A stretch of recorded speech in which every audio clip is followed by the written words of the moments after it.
Hello guys, my name is Shubham Shri, I am the artist behind sketchpad Shri. आज हम contrast के बारे में बात करने वाले हैं। कॉन्ट्रास्ट एक बहुत इम्पॉर्टेंट चीज़ है अगर आप ड्राइंग को अच्छा दिखाना चाहते हो। हमने शेडिंग तो बहुत बार करी है, पर कहीं ना कहीं शेडिंग हमारा उस लेवल पे अच्छा फील नहीं होता जैसा हम चाहते हैं, वैसा लगता नहीं है ना। और कॉन्ट्रास्ट इम्पॉर्टेंट इसलिए भी है क्योंकि कॉन्ट्रास्ट के ऊपर बहुत सारी बातें की गई हैं पहले भी। जब हम शेडिंग की बात करते हैं जब हम शेडिंग की बात करते हैं तो फिर हमें इतना पता है कि हम शैडोज़ जानते हैं जहाँ पे लाइट्स बिल्कुल नहीं आ रहे हैं। हमें पता है हमें मिड टोन क्रिएट करना होता है जहाँ पे लाइट थोड़ी थोड़ी आ रही है, और हाईलाइट्स है ना, जहाँ पे लाइट सबसे ज़्यादा रिफ्लेक्ट करती है। अब इस हाईलाइट के अंदर रिफ्लेक्शंस हो सकते हैं, शाइन हो सकते हैं, बहुत सारी चीज़ हो सकती है। बट जब भी हम इस तरह की कोई चीज़ सीखते हैं तो यहाँ पे शैडोज़ और हाईलाइट्स के बीच में जो डिफरेंस होता है वो होता है कॉन्ट्रास्ट, है ना। आप जब भी कोई फ़ोटो एडिट करते हो या कुछ भी एडिट करते हो, वीडियो एडिट करते हो, तो आप हमेशा कोशिश करते हो कि जो डार्क्स हैं मीनिंग जो शैडोज़ हैं वो डार्क्स रहें, और जो हाईलाइट्स हैं मीनिंग जो लाइट है जहाँ पे लाइट सबसे ज़्यादा आ रही है वो आप बढ़ाते हो ताकि इसके बीच में डिफरेंस क्रिएट हो, शैडोज़ और हाईलाइट्स के बीच में। तो ये बहुत ज़्यादा ज़रूरी है कि आप इनके बीच में डिफरेंशिएशन क्रिएट करें। जब भी हम कुछ ड्रॉ करते हैं तो हमेशा एक गलती करते हैं कि हम ये काफ़ी फ्लोई रखते हैं, मतलब शैडोज़ और हाईलाइट्स के बीच में हमें पता ही नहीं होता कि हम क्या ड्रॉ कर रहे हैं, है ना। अगर आप एक सिंपल सी कोई चीज़ शेड कर रहे हो और आपने उसके ऊपर शैडोज़ कर रखे हैं, है ना, शेड कर रखा है आपने, तो हमारा ये शेड काफ़ी ब्लेंडेड लगता है। हमने नीचे से स्टार्ट किया, ऊपर गया, लाइट शायद इधर से आ रही है ना, लाइट सोर्स, और काफ़ी ब्लेंडेड है। इसमें सबसे बड़ा डिफरेंशिएशन यही है कि आपको शैडोज़ मीनिंग जो लोअर सेक्शन है और जो अपर सेक्शन है जहाँ पे हाईलाइट्स है और यहाँ पे शैडोज़ है और बीच में मिड टोन है, राइट, इसके बीच में डिफरेंशिएशन क्रिएट करना है। ये सबसे बड़ा गोल होना चाहिए जब भी हम इस तरह की कुछ ड्राइंग कर रहे होते हैं। फास्ट स्केचिंग में ये बहुत ज़्यादा ज़रूरी है, और यही फास्ट स्केचिंग के जो छोटे छोटे एलिमेंट्स होते हैं उसको जल्दी भी करता है और ज़्यादा हमारे ड्राइंग को अच्छा भी दिखाता है। अभी आप यहाँ पे देख रहे हो मैंने सिर्फ एक छोटा सा डार्क आउटलाइन किया है, बट ऑलरेडी इसमें एक शैडो डेप्थ आना चालू हो गया। अगर मैं इसको शैडोज़ को, जो लोअर सेक्शन है हमारा, वहाँ पे मैं शैडोज़ को बढ़ा देता हूँ, ज़्यादा डिफ्रेंशिएट कर देता हूँ, ज़्यादा अच्छे से उसको प्रोमिनेंट कर देता हूँ, और छोटा सा कॉन्टैक्ट शैडो या शैडो क्रिएट कर देता हूँ, तो हमारे ऑब्जेक्ट में वो डेप्थ आना चालू हो चुका है जो एक 3D ऑब्जेक्ट में चाहिए होता है। जब भी हम कुछ इस तरह के ऑब्जेक्ट्स प्रैक्टिस कर रहे हैं, जो कि बहुत ज़्यादा ज़रूरी है अगर आप रेगुलरली स्केचिंग प्रैक्टिस कर रहे हो, तो आप कोशिश करें कि ये जो चीज़ है इसको याद रखें, है ना।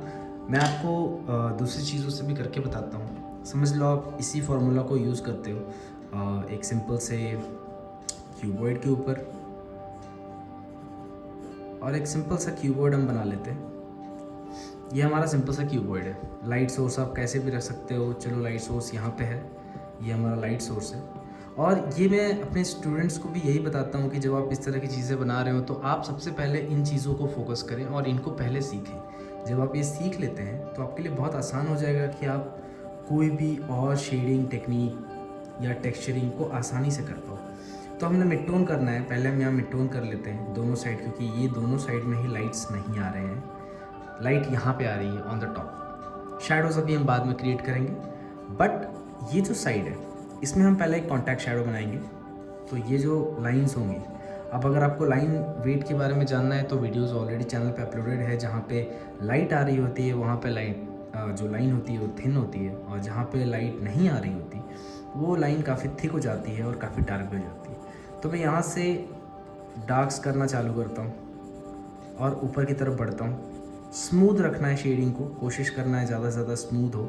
मैं एक क्विक लेसन बनाना चाहता हूँ ताकि जो बिगनर्स हैं, जो इसको प्रॉब्लम फेस कर रहे हैं इन चीज़ों में, उनके लिए आसानी हो। तो मैंने डार्क से लाइट कर दिया, राइट, सिंपल। अब यहाँ पे आप देख सकते हो ऑलरेडी इसमें डिफ्रेंशिएशन आ चुका है कि यहाँ पे ये काफ़ी ज़्यादा डार्क है और यहाँ पे वो काफ़ी ज़्यादा लाइट है। तो हमने यहाँ पे शैडोज़ क्रिएट कर दिया। ये हमारा शैडो एरिया है, ये ऊपर वाला हमारा मिड टोन एरिया है, राइट, और ये हमारा हाईलाइट है, हाईलाइट है। अब इसमें आप चाहो तो अपने हिसाब से शैडोज़ क्रिएट कर लो, जैसा भी आपको शेडोज़ बनाना है। शेडोज़ भी एक वैल्यू को फॉर्म करते हैं, meaning mid tone, dark to mid tone जाता है, हाईलाइट भी होती है उसमें। तो मैंने पहले मिड टोन कर लिया, ओवरऑल शेडो को फिल कर लिया, और फिर जो कॉन्टैक्ट एरिया है वहाँ से डार्क्स को मर्ज कर दूंगा मिड टोन की तरफ। इस तरह से इसे मर्ज कर दिया मैंने।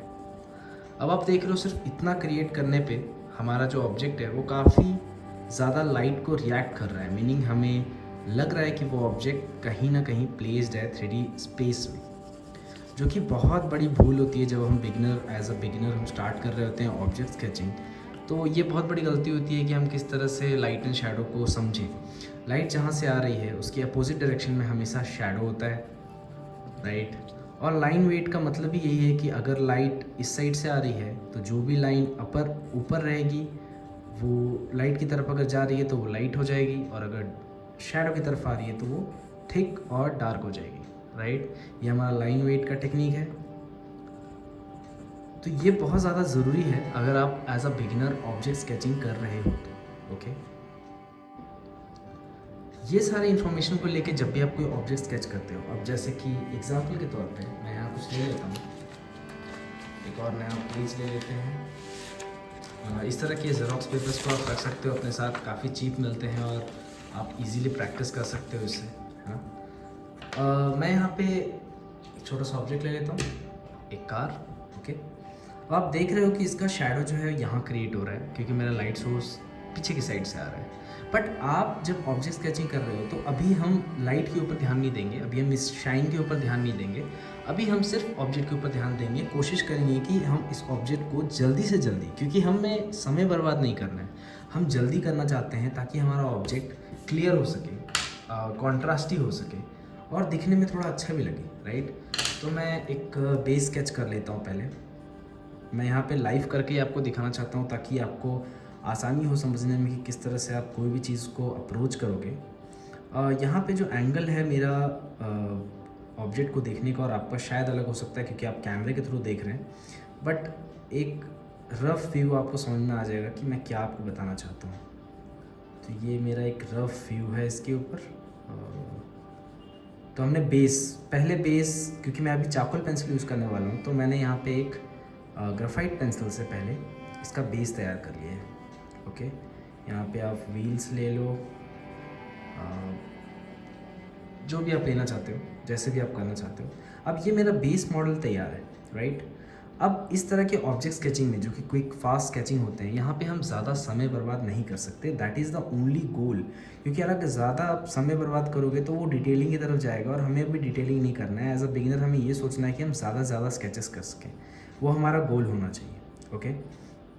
तो ये एक बेसिक सा स्केच तैयार हो गया है। अब इसके ऊपर हमें कॉन्ट्रास्ट और लाइन वेट के साथ खेलना है ताकि हम जल्दी से जल्दी कुछ प्रोड्यूस कर सकें जो काफ़ी अच्छा दिखे और हमारा गोल भी फिल करे, मतलब सीखने का गोल, राइट। तो मैं यहाँ पे एक चारकोल पेंसिल ले लेता हूँ। सबसे पहले हम जो फोकस करेंगे वो करेंगे जो लाइंस डार्क हैं, मीनिंग यहाँ पे लाइट बिल्कुल नहीं है, तो मैं पहले इसको फिल करूँगा। यहाँ पे हमारे पास एक विंडो है तो मैं उसको फिल करूँगा। ये बैक विंडो है जो कि डार्क है, और ये आपके ऊपर डिपेंड कर सकता है आप किस तरह से करना चाहते हो, है ना। आपके ऊपर, आप एंगल डिसाइड कर सकते हो। एंगल पे आप समय ले करके बैठ सकते हो। आपका एंगल अगर गलत आ रहा है तो आप उस पर समय दे सकते हो, क्योंकि वो रेगुलर आप प्रैक्टिस करोगे तभी होगा। अगर आप सोच रहे हो कि आपने 4-5 अच्छे स्केचेस की, उससे आप स्केचिंग सीख जाओगे, तो वहाँ पे गलती हो जाती है।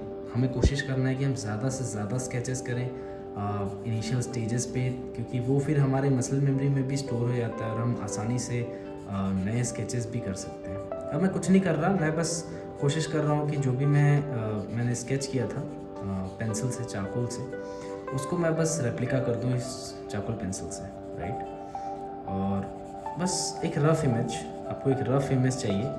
मैं एग्जैक्टली इस इमेज को फॉलो नहीं कर रहा, मैं बस एक क्विक इमेज बनाना चाहता हूँ जो कि कुछ इसकी तरह दिखे, क्योंकि हमारा अभी जो गोल है वो है हम एक ऐसा इमेज बनाना चाहते हैं जो इसकी तरह दिखे और उसमें हम क्विक स्केचिंग सीखना चाहते हैं, ऑब्जेक्ट स्केचिंग सीखना चाहते हैं, राइट। तो मैं टायर्स को डार्क कर दूंगा,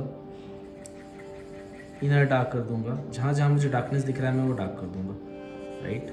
आप चाहें तो ब्लेंडिंग के लिए हाथों का इस्तेमाल ना करें, वैसे आप चाहें तो कॉटन बड्स ले सकते हैं, आप चाहें तो क्लॉथ ले सकते हैं, ब्लेंडर ले सकते हैं। तो मैं यहाँ पे ये सिंपल सा जो ईयरबड्स होते हैं उसको ले लेता हूँ, उसमें काफ़ी अच्छे से जो मर्जिंग है वो हो जाती है। मैं अब कुछ नहीं करूँगा, मैं बस इस तरह जो लाइट इस साइड आ रही है तो मैं एक साइड इसको स्मज करने की कोशिश करूँगा ताकि मैं मिड टोन दिखा सकूँ, राइट। अभी हमने शेडोज़ ऐड नहीं किए हैं, शेडोज़ हम बाद में ऐड करेंगे। पहले हम सिर्फ और सिर्फ इसमें मिड टोन्स ऐड कर रहे हैं और हाइलाइट्स की जगह भी छोड़ रहे हैं। तो जहाँ जहाँ पे आपको लगता है कि वहाँ हाइलाइट्स होने चाहिए वहाँ पे आप स्मज ना करें, जहाँ जहाँ आपको लगता है मिड टोन्स होना चाहिए वहाँ पे आप स्मज करके मिड टोन्स को फिल कर दें, ओके। मैं बस एक क्विक टेक्निक बता रहा हूँ, आप इसको रेगुलर बेसिस पे करेंगे तो आपको इजीली समझ में आ जाएगा कि मैं यहाँ पे करने की क्या कोशिश कर रहा हूँ। तो ये हो गया हमारा मिड टोन्स। अब मुझे इसको फिल करना है तो मैं जल्दी से इसको फिल कर देता हूँ और फिर यहाँ पे हम छोटा सा शैडो क्रिएट कर लेते हैं जो कि इस तरह से आ रहा है। आप देख रहे हो कि मैं डिज़ाइन और डिटेलिंग पे ज़्यादा फोकस नहीं कर रहा, मैं कोशिश कर रहा हूँ कि जो हमारा जो लाइट एंड शैडो और जो कॉन्ट्रास्ट है उस पर मैं फोकस कर सकूँ ताकि हमारा ऑब्जेक्ट जो है वो स्टैंड आउट करे। जब हम क्विक स्केचिंग कर रहे होते हैं तो हमारा मेन फोकस ये होता है कि हमारा ऑब्जेक्ट जो है वो अच्छे से दिखे और लाइट सोर्स भी अच्छे से समझ में आए, राइट। तो ये मैंने शेडोज़ क्रिएट कर दिया, अब देख रहे हो सेम फार्मूला जो हमने उस क्यूबॉइड पे किया था इससे पहले। मैं अब इसको ब्लेंड कर देता हूँ। आप चाहें तो ग्राफाइट पेंसिल का भी इस्तेमाल कर सकते हैं। ग्राफाइट पेंसिल से आपको ज़्यादा आसानी से आप इरेज भी कर पाओगे, आपको कंट्रोल मिलेगा उसके ऊपर। अब जहाँ जहाँ मुझे और डार्क्स लगता है मैं और डार्क्स करूँगा, जहाँ जहाँ मुझे लाइंस की ज़रूरत है वहाँ मैं लाइंस भी ऐड करूँगा, जैसे कि यहाँ पे। ये आपके डिज़ाइन के ऊपर डिपेंड करता है, डिज़ाइन एलिमेंट्स आप जितना डालना चाहते हो वो आपके ऊपर है, क्योंकि ये आपका डिज़ाइन है। आप चाहो तो इसमें 2 घंटे बैठ सकते हो, बट मैं सजेस्ट करूँगा कि आप ज़्यादा से ज़्यादा पहले आप जो इमेजेस हैं उसमें कम से कम समय में आप करने की कोशिश करें, क्योंकि ये फास्ट स्केचिंग होता है, इसमें आप ज़्यादा स्केचेस कर सकते हो गिवन टाइम में, और ये आपको सीखने में काफ़ी मदद कर देता है ना। आप सीखते काफ़ी हो इससे, और बाद में हम जब इम्प्रूव कर लेते हैं तो फिर हम छोटे छोटे स्केचेस को बहुत सारा समय ले करके हम कर सकते हैं। वो डिटेलिंग का स्टेप है, और डिटेलिंग का स्टेप भी हम इम्पॉर्टेंट होता है, बट अभी हम कुछ और फोकस कर रहे हैं। तो मैंने क्या किया कि मैंने एक साइड पूरा डार्क कर दिया, इस साइड, और इधर भी मुझे एक माउथ का शेप है तो मैं वो बना देता हूँ और डार्क कर देता हूँ। तो मैं इसको ट्रीट कर रहा हूँ एज अ क्यूबॉइड ट्रीट कर रहा हूँ। मैं इसको ऐसा ट्रीट नहीं कर रहा कि ये कुछ स्पेशल ऑब्जेक्ट है। मैंने बिल्कुल भी ये नहीं सोचा कि ये कार है या ये कॉम्प्लेक्स ऑब्जेक्ट है। मैं बस एक क्यूबॉइड के फॉर्म को बस शेड करने की कोशिश कर रहा हूँ। जैसे कि आपने यहाँ देखा था, ये दोनों ही साइड हमारे डार्क थे, तो मैं ये साइड और ये साइड दोनों ही साइड में डार्क कर रहा हूँ। और जो अपर साइड है, जो यहाँ पे अपर साइड था वो हाईलाइटेड था, तो मैं यहाँ पे भी इसको हाईलाइटेड रहने दे रहा हूँ। ये ऑब्जेक्ट को समझने के लिए आपको आसान होगा, क्योंकि कोई भी ऑब्जेक्ट को जब आप सिंप्लीफाई कर रहे हो तो आपको ये काफ़ी हेल्प करता है। तो ये हो गया हमारा। अब आप इसके ऊपर डिटेलिंग जितना करना चाहो, डिपेंड करता है आपके स्किल लेवल पे। आप 2 घंटे बैठो, 3 घंटे बैठो, या आप पूरे रियलिस्टिक बनाना चाहते हो तो आप 4, 5, 6, 10 घंटे जितना आप बैठना चाहो बैठ सकते हो, और बस कॉन्ट्रास्ट रखो। तो मैं आप देख रहे हो कि मैं वापस से यहाँ पे डार्क कर रहा हूँ, राइट। मैं चाहता हूँ वो जो डार्कनेस है जहाँ से वो शैडो क्रिएट हो रहा है, स्टार्ट हो रहा है, वो काफ़ी डार्क रहे। जैसा आप देख रहे हो यहाँ पे काफ़ी अच्छा डार्क एक शैडो क्रिएट हो गया है, राइट। बाकी जितने भी आउटलाइंस रहेंगे, जैसे कि ये सारे आउटलाइंस, मैं इसको भी काफ़ी डार्क कर दूँगा ताकि मुझे एक क्लियर पिक्चर मिले कि मैं क्या स्केच कर रहा हूँ यहाँ पे, राइट। और छोटे छोटे लाइन, छोटे छोटे ऑब्जेक्ट्स इसमें आप ऐड कर सकते हो, छोटे छोटे डिटेलिंग ऐड कर सकते हो। हमारा कार कहीं भाग रहा है, तो यहाँ पे आप देख रहे हो कि मैंने ज़्यादा कुछ नहीं किया है, सिर्फ हाईलाइटेड ऑब्जेक्ट्स को हाईलाइटेड रहने दिया है, और जहाँ पे शैडोज़ है वहाँ पे मैं बस शैडोज़ ऐड करता जा रहा हूँ। ओके, ये आप देख रहे हो मैंने ब्लेंड कर दिया। एक बेसिक कार का शेप है। I am treating this car as the cuboid. Keyboard की तरह इसको ट्रीट करना है और ज़्यादा दिमाग नहीं लगाना है, क्योंकि आप दिमाग लगाने बैठोगे तो आपका मसल मेमोरी डेवलप नहीं होगा, हर बार सोच नहीं सकते। हमें दिन भर में बहुत सारे स्केचेस करने होते हैं, तो कोशिश करना है कि हम जल्दी से जल्दी कर सकें। मैं एक मोनो इरेज़र ले लेता हूँ, क्योंकि मैं चाकू यूज़ कर रहा हूँ। आप चाहो तो नॉर्मल इरेज़र को भी कट कर सकते हो, मोनो इरेज़र भी ले सकते हो, अमेज़ोन पे अवेलेबल है और बहुत आसान होता है इससे हाइलाइट्स को ड्रॉ करना। जहाँ जहाँ मुझे लगता है वहाँ वहाँ पे मैं शाइन क्रिएट कर देता हूँ, ताकि मुझे समझ में आए कि कहाँ कहाँ पे शाइन है, कहाँ कहाँ पे ज़रूरत है। जैसे कि यहाँ पे ये सारे ऑब्जेक्ट्स, बस छोटे छोटे पैरामीटर्स, ऐसा नहीं कि आप पूरा एकदम डिटेल करने बैठ जाओ, बस हाईलाइट कर रहा हूँ ताकि मुझे समझ में आए कि कहाँ पे जो शाइन है वो अवेलेबल है। तो ये हो गया। अब आप देख रहे हो कि किस तरह से मैंने इसको हाइलाइट्स ऐड कर दिए, राइट। अब ये बहुत डिटेल्ड नहीं है और मैं डिटेल करना भी नहीं चाहता, क्योंकि मैं छोटा छोटा इस तरह के छोटे छोटे स्केचेस से आगे बढ़ना चाहता हूँ। पहले मैं यहाँ से यहाँ पे आऊँगा। आप देख रहे हो चारकोल पेंसिल इस्तेमाल करने से हमें कॉन्ट्रास्ट भी काफ़ी अच्छा मिल रहा है इसके ऊपर। तो आप पहले छोटे छोटे इमेजेस से स्टार्ट करें। ये आप सोच सकते हैं कि एक क्यूबॉइड है, उससे स्टार्ट करें और फिर धीरे धीरे आप इसमें ट्रांसफॉर्मेशन ला सकते हैं, मीनिंग डिटेल कर सकते हैं। जैसे कि सिंपल जो मैं हमेशा बनाता हूँ एक पेंसिल, अगर आप एक पेंसिल भी बनाते हो जिसमें इस तरह से कुछ, और आपको शैडोज़ क्रिएट करने हैं, पहले हम निप को क्रिएट कर देते हैं। और मैं अपने स्टूडेंट्स को भी काफ़ी पेंसिल बनवाता हूँ, क्योंकि ये बहुत सिंपल ऑब्जेक्ट है और बहुत इजीली अंडरस्टैंड कर सकते हैं इससे कि किस तरह से शैडोज़ और लाइट और डिटेलिंग का मतलब क्या होता है, किस तरह से कॉन्ट्रास्ट क्रिएट होता है। तो यहाँ पे मैं पहले फिल कर देता हूँ इसको। मेरे पास ये बर्ड है, इसमें काफ़ी चारकोल है, तो मैं यहाँ से इसको फिल करता हूँ, इसको मिड टोन लेके जाता हूँ। अब देख रहे हो मैंने ऊपर वाला जो सेक्शन है उसको काफ़ी वाइट रहने दिया है, राइट, क्योंकि मैं उसको फिल नहीं करना चाहता, क्योंकि मैं उससे कॉन्टैक्ट शैडो क्रिएट करूँगा या शैडो क्रिएट करूँगा। तो ये मैंने इससे शैडो क्रिएट किया। आप देख रहे हो कि किस तरह से ये जो मिडिल सेक्शन है ये काफ़ी डार्क लग रहा है और नीचे वाला सेक्शन में कुछ डार्कनेस नहीं है, राइट, वही हमें काउंटर करना है। तो मैं वापस से चारकोल ऐड करूँगा और नीचे वाले सेक्शन को डार्क रखूँगा, मीनिंग कॉन्टैक्ट शैडो, राइट। अगर आपको कॉन्टैक्ट शैडो के बारे में नहीं पता है तो आप वीडियो में बताएं, तब कमेंट बॉक्स में बता सकते हैं, मैं आपको उसके बारे में एक्सप्लेन कर सकता हूँ। बट हमारे काफ़ी वीडियोज़ हैं जिसमें मैंने एक्सप्लेन किया है कॉन्टैक्ट शैडो के बारे में और वो कितना इंपॉर्टेंट होता है। तो आप देख रहे हो कि किस तरह से मैंने बस एक सिंपल सा शैडो क्रिएट किया इस पेंसिल के ऊपर और बस कॉन्ट्रास्ट रखा, हाईलाइट्स रखा, राइट। आप देख सकते हो कि ये जो एरिया है ये काफ़ी डार्क है ना, डार्क है, और इधर सीधा हाईलाइट्स है, सीधा वाइट, नो शेडिंग, बस मैंने यहाँ पे ब्लेंड किया है इसे, राइट। आप देख सकते हो कितने अच्छी तरीके से एक सिंपल ऑब्जेक्ट जिसमें कोई भी डिटेल नहीं है, चाहे आप इस कार को देखें चाहे इसको देखें, इसमें अभी से एक थोड़ा सा 3D लुक आना स्टार्ट हो चुका है। यही होता है कॉन्ट्रास्ट, और बहुत ज़्यादा ज़रूरी है कि आप डार्क्स मतलब जो हमारा डार्क्स होता है और हमारा वाइट होता है, या फिर आप ब्लैक और वाइट भी कह सकते हो, इनके बीच में कितना डिस्टेंस है, कितना ज़्यादा आप कॉन्ट्रास्ट क्रिएट कर सकते हो कि कितना ज़्यादा डार्क है और कितना ज़्यादा वाइट है।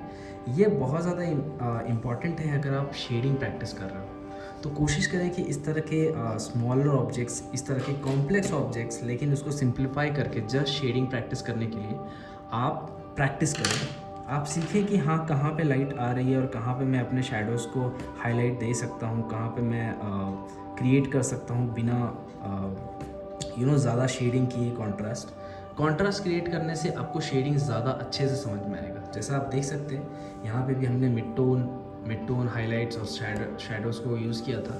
सेम अगर मैं चारकोल पे बात करूँ तो हमने यहाँ एक कॉम्प्लेक्स ऑब्जेक्ट पे, एक सिंपल ऑब्जेक्ट पे सेम चीज़ यूटिलाइज़ की, बट काफ़ी निखर के आता है इससे ऑब्जेक्ट्स। तो बिगनर्स के लिए ये बहुत इंपॉर्टेंट है कि पहले वो इसको अचीव करें, उसके बाद डिटेलिंग की तरफ बढ़ें। आपके जो भी डाउट्स हैं आप कमेंट बॉक्स में पूछ सकते हैं। अगर आपने चैनल सब्सक्राइब नहीं किया है तो सब्सक्राइब करें। मैं डिटेलिंग के भी वीडियोस बनाऊंगा, आप जैसे जैसे रिस्पॉन्ड करेंगे। अभी चैनल पे उतना रिस्पांस नहीं है, इसलिए मैं उतनी ज़्यादा वीडियोस अपलोड नहीं करता हूँ, क्योंकि ऑफलाइन जो स्टूडेंट्स हैं मैं उन पे ज़्यादा फोकस करता हूँ। बट ये कॉमन डाउट था जो सबके मैंने देखा ज़्यादातर स्टूडेंट इसको फेस कर रहे हैं, जहाँ पे वो इस कॉन्ट्रास्ट को क्रिएट नहीं कर पाते। तो हम इस कॉन्ट्रास्ट के ऊपर इसलिए आज डिस्कशन कर रहे हैं।